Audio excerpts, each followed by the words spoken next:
pessoal, hoje eu tô aqui para apresentar o Resenha Global. Eu sou a Mariana, tô aqui com a Ana, o professor César e a Cecília. Hoje a gente vai discutir um pouquinho sobre como a diplomacia cultural é importante e influente, principalmente na vertente da literatura. Nós vamos falar hoje sobre as HQs. HQ, eu não sei o que é HQ. Calma que eu te explico. Faz favor. As HQs, elas são histórias em quadrinhos que possuem grande influência na diplomacia cultural. Imagine que um país entre em guerra ou um conflito, só que você utiliza disso superpoderes. Você entende bem, você tem um país que tem guerra com outro, e como é que a HQ entra nessa história? Reproduz a guerra numa história em quadrinho, é isso? Exatamente. Imagine que você usa seus superpoderes para poder influenciar o resto do mundo. Capitão América. Capitão América. Exatamente. As HQs começaram mais ou menos em 1895, por aí. Isso a Era de Ouro foi de 1930 a 1950. E o Capitão América, isso. E o Capitão América ele foi muito importante. Você falou dele, foi perfeito. Porque ele foi muito influente na Segunda Guerra Mundial. Então ele foi usado como se fosse um diplomata americano que defendia a pátria com seu escudo. Então ele defendia a diplomacia. Então assim, é um super-herói diplomata. Mas ele defendia... ele não era um diplomata, né? Na porrada? É, na porrada. Tá, mas eu acho que esse universo de super-heróis Marvel da vida aí, a gente já sabe, né? E tem algum outro exemplo que não seja dentro desse grupo de super-heróis? No primeiro momento a gente buscou só fazer dentro dos super-heróis mesmo. Ah, é? A gente não quis muito dispersar o assunto. Tá.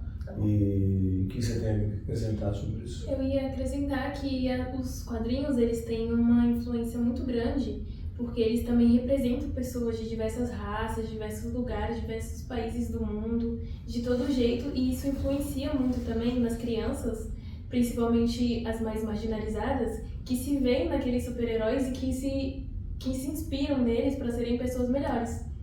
Tá, quer dizer, um grande poder de quem cria essas histórias, né? Exatamente. Tá, E existe uma intenção ideológica na criação dessas histórias também, mais do que só a questão diplomática. Não, com certeza, porque eles defendem ideias, né? Então o super-herói, ele não vem do nada, ele vem de uma cultura, ele vem de um povo, ele vem de uma etnia. Então quando ele vem cheio de ideologia, cheio de conceitos, ele influencia de formas que a gente nem imagina. Como a Cecília falou, ele pode ser inspiração para uma criança, ele pode influenciar ou mostrar a cultura de todo um povo, de todo um país, de forma positiva e negativa, porque os estereótipos eles são muito vinculados nisso também, então tem que ter um cuidado. Eu sei uma história sobre isso, né? Você sabe que os Estados Unidos sempre teve um certo ranço com o México, Sim. por questões históricas aí, né? E você tinha um herói, ou pelo menos uma pessoa importante na história mexicana, que era o Pancho Villa, que era um guerreiro e tal, né? E quando as histórias americanas, Disney como referência, começam a reproduzir mexicanos, o estereótipo é sempre de uma pessoa preguiçosa, leniente, que tem a siesta depois do almoço, que usa um grande sombreiro, com um grande bigode, que no fundo era uma caricatura do Pancho Villa, para mostrar assim, olha, tá vendo o que eu faço com o herói de vocês, né? Isso é muito danoso, né? Não, com certeza, e a influência da HQ era muito grande nesse sentido, como a Ana trouxe as guerras também. Na Guerra Fria, nós internacionalistas discutimos muito que quem ganhou a Guerra Fria foi Hollywood, não foi os Estados Unidos, porque a influência cultural foi tão grande dentro do cinema, dentro da cultura como um todo, dentro do entretenimento, foi tão grande que eles conseguiram vencer a guerra disseminando a sua cultura. Mais ou menos nesse sentido que a gente discute também. Tá, e é engraçado porque se você pensar na história do audiovisual, a escola do cinema russa do início do século XX, logo depois da Revolução de 1917, que era formalista e valorizava o conjunto, era muito alinhada aos valores daquela sociedade socialista que se formava ali. E era muito bom em termos de cinema. Só que o poderio ocidental em termos de difusão foi esmagador. De tal forma que esse cinema russo, por assim dizer, o soviético, né, ele acabou relegado a uma questão de cinema de arte menor, né?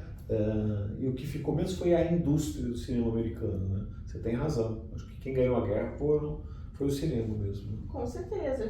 Trazendo essa questão, a gente pode pensar na globalização, por exemplo. A globalização, ela tá aí, tá cada vez mais influente. A gente tem a China também influenciando muito na questão dos doramas. A gente tem essa questão que ela é muito ampla. Então Coreia, isso. Então está influenciando muito, então a cultura está dominando muita coisa, a forma de pensar. Então as filosofias de diversas culturas diferentes são introduzidas no nosso dia a dia, enquanto país, enquanto cultura. A gente está difundindo muito isso, por conta da globalização também. Tá. Mas a gente fugiu do HQ, né? A gente foi buscar dorama, foi buscar cinema. O HQ é um subproduto dessa lógica toda ou ele tem vida própria? Então, mas querendo ou não, quando a gente também fala de doramas, até mesmo do mangá, Mangá. querendo ou não, uma história bem próxima do HQ. Sim. Só que comercializada para determinada parte do mundo e focada somente para eles. Tem um universo que tem as graphic novels, tem um monte de... Tem uma grande universalidade. Mas eu acho que estou colocando tudo no mesmo pacote aqui, porque todos têm essa mesma questão de influência, não é isso? Isso. Né? Você consome HQ? Muito não, eu consumo mais filmes sobre HQs. Filme sobre HQ? Como assim? Sim, principalmente os filmes da Marvel que são inspirados sim. nas HQs. Sim. Gosto muito de assistir. A Marvel, a DC, hoje elas são grandes reprodutores das HQs. Sim. Foi para as telas, mas a gente ainda tem as histórias em quadrinhos. Eu acho que houve um revival do prazer de ver HQ com o universo Marvel, né? Uhum. Eu lembro da minha geração que comprava HQ em banca de jornal e você tinha um conjunto muito reduzido de opções, né? De heróis ou o que fosse. E hoje você encontra um universo incrível, né? Até online, né? Online é o que mais tem. É o que mais Com tem, né? certeza. Hoje em dia está muito amplo para você poder encontrar essas Tá. HQs. Eu queria perguntar uma outra coisa, já que eu estou aqui fuçando dentro do programa, né? Nós temos o contrário também? Alguma coisa brasileira de produção de HQ que seja de exportação? Agora eu peguei vocês todos. Pegou. Agora você pegou. É que a gente também, nós decidimos escolher as mais consumidas mundialmente. Tá. Que foi, por exemplo, esse exemplo da Marvel que ela trouxe. Querendo ou não, a Marvel ela é top 1. Ela Porque a gente tem muita gente que faz HQ de qualidade aqui no Brasil também, Sim. né? E era algo que poderia ser mais explorado. Poderia. Isso aconteceu em outras áreas. Voltando a falar do cinema, o primeiro filme feito por computador, muito antes da Pixar, no mundo, foi brasileiro. Era um filme chamado Cassiopeia, que era bem simples, tal, né? Os bonequinhos tudo quadradinho, assim, né? Mas que tinha uma história interessante e que teve uma vida muito pequena de exposição, porque não temos esse hábito de consumo, né? E aqui na universidade mesmo, há um par de anos, eu orientei um estudante de arquitetura, Arthur dos Anjos, se ele estiver vendo vai lembrar, que tinha um traço tão bonito e ele fazia os personagens tão bons, né? E só que é isso também, é dar murro em ponto de faca, né? Quem vai mostrar isso, né? Uma história de HQ brasileira que foi bastante presente, acredito que na vida de todo mundo, né? É a famosa Turma da Mônica. A Turma da Sim. Mônica. Quem nunca deu Turma da Mônica, não é mesmo? Sim. Então, essa é a maior relíquia, por assim dizer, que a gente tem. Você é da geração de vocês? Turma da Mônica. Sim. Tá certo. E o legal do Maurício é que ele consegue atualizar, né, os personagens, né? Então, quando ele cria a Dorinha, que é cega, ou quando ele cria o Pelezinho, e depois um outro que era parecido com o Ronaldinho, eu não me lembro agora, mas volta e meia surge um personagem que está antenado com a dinâmica social, em prol de uma causa, né? Então, só não são heróis, né? Mas ou é são, o né? cotidiano das crianças e tudo mais, contando a realidade, né? Querendo ou não. Sim. Realidade entre aspas. Buscam uma identidade, né? Isso, exatamente. Só para falar do Maurício mais um pouquinho, e quando ele vai para a adolescência e cria a Turma da Mônica jovem, pegou para vocês ou não? Pegou, super. Pegou. Muito legal. Foi Porque uma das assim, primeiras rola coisas. muita identificação, identidade, porque a juventude se vê muito nos personagens, né? Então a gente está chegando no mundo agora. Vamos ver o que está acontecendo, se entender enquanto ser, enquanto indivíduo. Então, quando a gente vê a Turma da Mônica jovem, a gente vai se identificando, vai vendo como que a gente é, como que a gente pode seguir, quais personagens se identificam mais com nossas vivências, nossas experiências. E é muito legal, um universo muito amplo. É como se a gente tivesse todo mundo crescendo juntos. Sim. Sim, acho que essa foi a ideia dele, né? E é bom que o Maurício está aí ainda, né? Está vivo e enfim. Bom, tem mais algum tópico? Nós acabamos por aqui hoje. Bom, a gente tem mais ponto para evidenciar, né, é como a Cecília trouxe sobre Pantera Negra, porque o Pantera Negra é um universo muito grande e traz um continente africano, né, eles constroem uma imagem estereotipada sobre o continente africano. E daí a gente traz muito o que a ONU Brasil, a gente quer citar um pouquinho do Brasil nesse sentido também, o que a ONU Brasil está propondo, que é o ODS 18, que vai falar especificamente sobre as culturas as etnias diferentes, né, principalmente da perspectiva indígena, da perspectiva negra, porque é muito interessante ver como as HQs, como a cultura como um todo está chegando nesse sentido de desconstruir esses estereótipos e construir a identidade de um povo que foi negligenciado por muito tempo. Sim.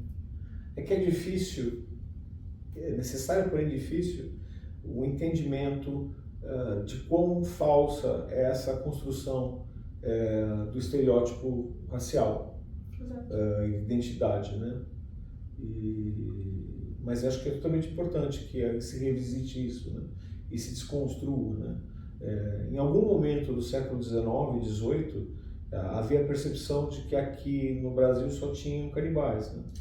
Tem uma história de um cara chamado Hans Staden. Esse cara, ele era um mercenário que veio lutar aqui no século XVI. E ele foi preso pelos Tupinambás, depois ele se aproximou dos Tupis, acabou ajudando o Estácio de Sá a expulsar os franceses do Rio. E aí, lá pelas tantas, ele resolve voltar para a Europa. E ele tinha o costume de desenhar o que ele via. Então, ritos de canibalismo eram retratados ali. Isso virou um livro. O nome eu não me lembro agora, mas você encontra. Esse livro correu às cortes europeias e é o livro que é responsável pela percepção que se cria na Europa de que aqui são canibais, são todos selvagens, né? Pensando nesse sentido já, a gente tem uma autora que é a Chimamanda Ngozi Adichie, se não me engano assim que se fala, é uma autora nigeriana, e ela fala sobre o perigo de uma história única. Então a forma como que uma cultura ou um tipo de ritual, uma religião, ela é contada, ela molda totalmente a cultura de um povo. Então é o perigo de uma história única, de um ponto de vista único que pode moldar tudo e, né, disseminar um conteúdo, uma ideia sobre um povo ou um país. Repete para mim o nome da autora. Chimamanda Ngozi Adichie. A gente tem que colocar esse nome na legenda aí, porque... Qual a origem dela? Nigeriana. Nigeriana, né? Você vê até isso, né? É difícil, ou era difícil há 30 anos, você fazer qualquer tipo de referência a um autor que não fosse da cultura europeia. A gente foi criado eurocentradamente. E esse processo que o pessoal chama de descolonização, descolonial, descolonizar, é na verdade não um ato de rebeldia ideológica, mas um ato de leitura identitária. Exatamente. O que a gente está fazendo aqui hoje, por exemplo, essa meia-lua, a gente pode fazer referência a um griot. Os griots africanos, eles trazem a ideia de identidade ou de cultura nesse sentido de troca. Os mais velhos passam para os mais novos e a cultura daquele povo, a história daquele povo vai circulando. Sim. Então, por exemplo, a gente está discutindo sobre HQ, comentando sobre como elas influenciam no mundo, a diplomacia cultural, internacionalmente, a gente está trocando esse conhecimento. Na próxima roda, eu, Ana, Cecília, o senhor mesmo pode discutir sobre isso e fazer esse conhecimento circular. Como se fosse uma oficina. Eu troco, eu trago conceitos, trago isso que o senhor sabe, a gente vai trocando. Muito bom. Acho que já deu, né? Quem vai acabar ali? Fala aí pra câmera então. O que a gente faz? Ó, se vocês gostarem, eu falo então. Se vocês gostaram dessa conversa aqui, se inscreve no canal. Tem um monte de vídeos sobre temas diversos aí, envolvendo diplomacia, paradiplomacia, né? Influência cultural, relações internacionais, né? E é isso. Dá um like aqui. É isso.